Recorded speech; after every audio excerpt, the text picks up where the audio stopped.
Hello! Madam. Manish గారు చెప్పండి. Madam sir కొటేషన్‌లో ఒకటి 'పులిలో కూడా మార్పు వస్తుంది. హ్మ్. అయితే ఆ మార్పు జింకకు అనుగుణంగా రాదు' అని అన్నారు మేడం. దాన్ని వచ్చి వివరించండి. ఓకే. రైట్.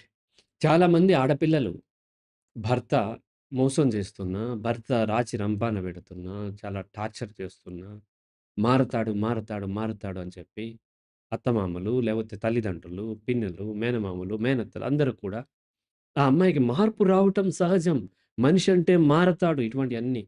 మార్పు రావటం సహజమే అని ఆ అమ్మాయిని తోస్తూ ఉంటారు. హ్మ్. ఆ క్రమంలో ఒక్కొక్కసారి ఆ ఆడపిల్లలు సూసైడ్ చేసుకుంటూ ఉంటారు. ఒకసారి పిల్లల్ని కూడా చంపేసి సూసైడ్ చేసుకుంటూ ఉంటారు. మార్పు రావటం సహజం కరెక్టే.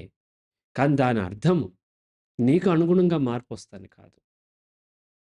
పులిలో కూడా మార్పు ప్రతి వ్యక్తి మారుతూనే ఉంటాడు. ఈ విశ్వంలో ప్రతీదీ మారుతూనే ఉంటది. హ్మ్. రైట్? హ్మ్. మార్పు ఒక్కటి మాత్రమే శాశ్వతం. CHANGE చేంజ్ అనేటువంటి వర్డ్ తప్ప ఎవ్రీథింగ్ విల్ బి చేంజ్డ్. హ్మ్. ప్రతీదీ మారుతూనే ఉంటది. ఎక్కువ, తక్కువ. అలాగే ప్రతి మనిషి మారుతూనే ఉంటాడు. హ్మ్. నిన్న ఉన్నట్టుగా నేను ఈరోజు లేను. మీరు లేరు. ఎవరు ఉండరు. మారుతూనే ఉంటారు. అలాగే ఆ వ్యక్తి కూడా మారుతూ ఉండొచ్చు. ఆ మార్పు తన భార్యకు అనుకూలంగా ఎందుకుంటది? హ్మ్. ఉండాలని లేదు. ఎలాగైనా మారొచ్చు. అవును. మ ఆ మార్పు సహజం కాబట్టి ఎ ఈ ఈమె వైపే మారతాడని అలా బిక్కమొఖం వేసుకొని ఏడ్చుకుంటూ కూర్చునుంటే ఆమె జీవితం నాశనం అవుతది. మరింత దుర్భరమయ్యే అవకాశం ఉంది. హ్మ్. పులిలో కూడా మార్పు వస్తది.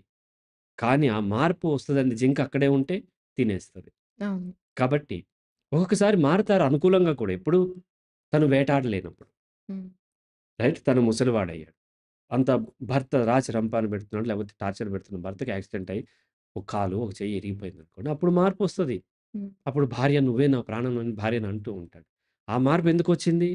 వెళ్ళలేడు కాబట్టి. అవును. వెళ్ళగలిగుంటే ఈ మార్పు రాదు కదా! అవును. కాబట్టి మార్పు వస్తదని మార్పు డెఫినెట్‌లీ వస్తుండొచ్చు. కానీ ఈ అమ్మాయిని అలాగే బలవంతం పెట్టినట్లయితే మరింత ఇబ్బందులయ్యే అవకాశం ఉంది. ఆ కాంటెక్స్ట్‌ని చూసి అవసరమా? లేదా? చూసి అవసరమైతే కంటిన్యూ చేయటం. లేదంటే బ్రేక్ చేసుకుంటానికి కూడా వెనకాడకూడదు. ఆడపిల్లలు ఎప్పుడన్నా కంప్లెయింట్ చేసినప్పుడు పేరెంట్స్ కొంత ఎంపతితోని వినాలి. హ్మ్. లేదా ఎక్స్‌పర్ట్స్ యొక్క హెల్ప్ తీసుకొని, ఎనలైజ్ చేసి అవతల ఎలా ఉందో చూసుకొని దాన్ని బట్టి డెసిషన్ తీసుకోవాలి తప్ప, ఖచ్చితంగా ఎంతసేపు మనం కాపురం నిలబెట్టడానికి చూడండి, నిలబెట్టడానికి చూడండి. కాపురం చాలామంది అడిగారు. నేను చాలా కేసుల్లో కంటిన్యూ చేసినయి ఉన్నాయి. హ్మ్. చాలా బ్రేక్ చేసుకున్నాను.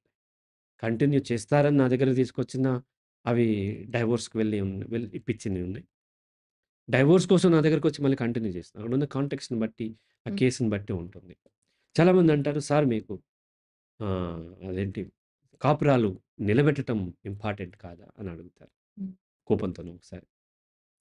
నాకు కాపురాలు నిలబెట్టటం కంటే జీవితాలు నిలబెట్టడం ముఖ్యం.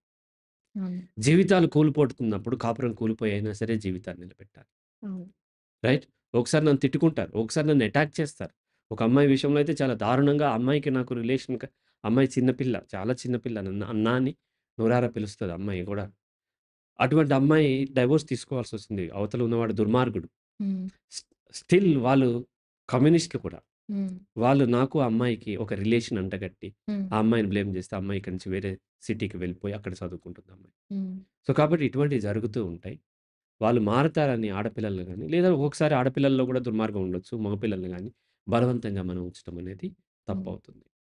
రైట్?